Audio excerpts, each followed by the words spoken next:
Were you ever around Tupac and Eazy? Yeah. Do you know how they met or anything like that?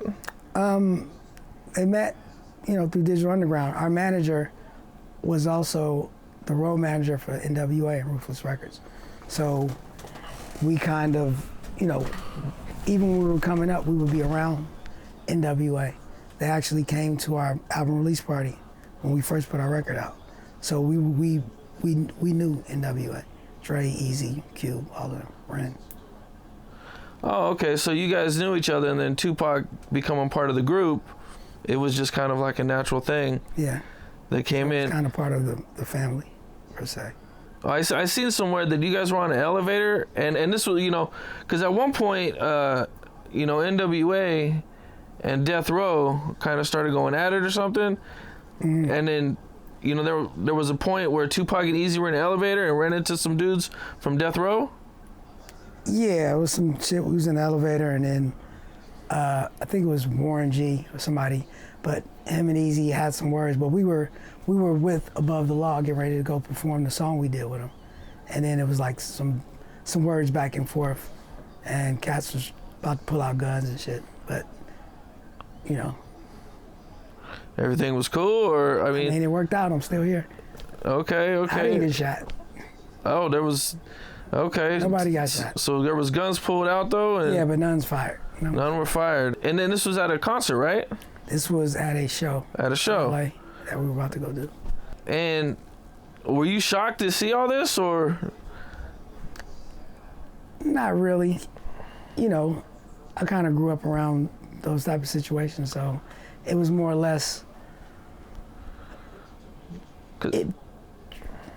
From my perspective, it was Eazy-E, Death Row beef, and Pac was acting as if he wanted to interject himself into that situation. And I'm like, we need to stay out of that because we don't know nothing about what's going on. You're saying that Tupac was kind of getting a little too involved or close to it?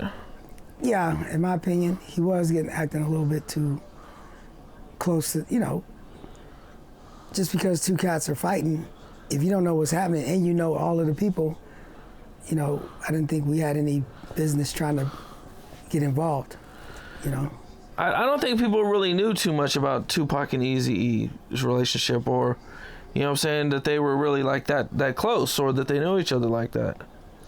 Like I said, we all knew N.W.A. Like Digital Underground kind of came up under N.W.A. in a sense, meaning that their road manager was our manager. So we almost come from the N.W.A. family tree, per se. Oh, okay. I see. Well, that was cool, so everybody it eventually just broke up and everybody went about their way and everything. You mean at that particular situation? Yeah. Yeah, we ended up doing the show. So, like I said, I don't know.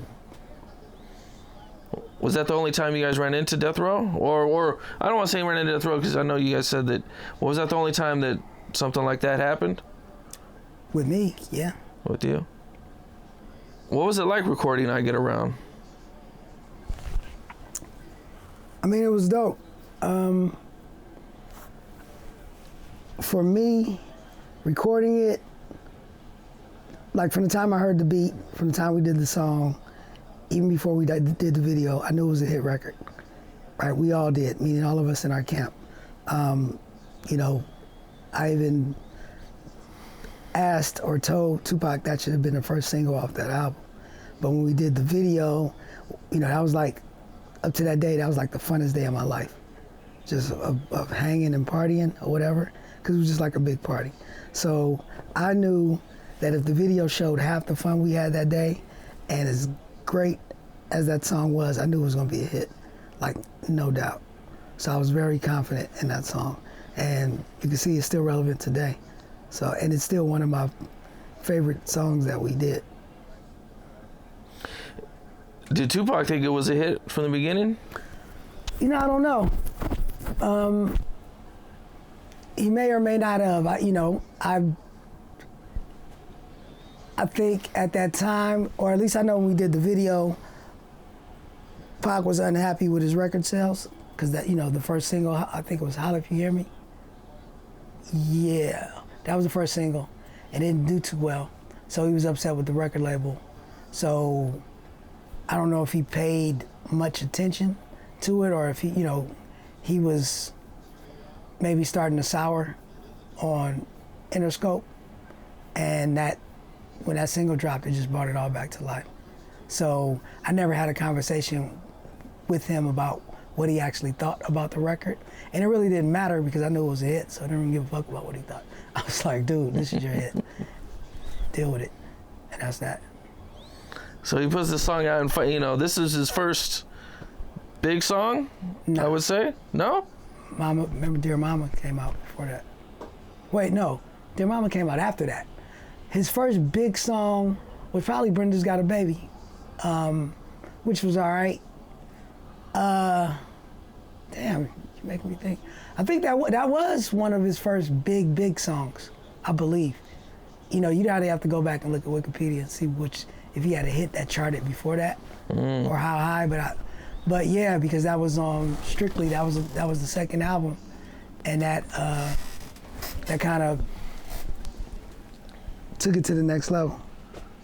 Yeah, it did. I remember, when that record came out, it was like Tupac was much more well known. It was like, oh, that's the guy from Juice. Right. It was like, But that's why it's hard to say because he was really popular from Juice. So maybe that was the record that made it more popular. But, he'd already been doing movies and stuff.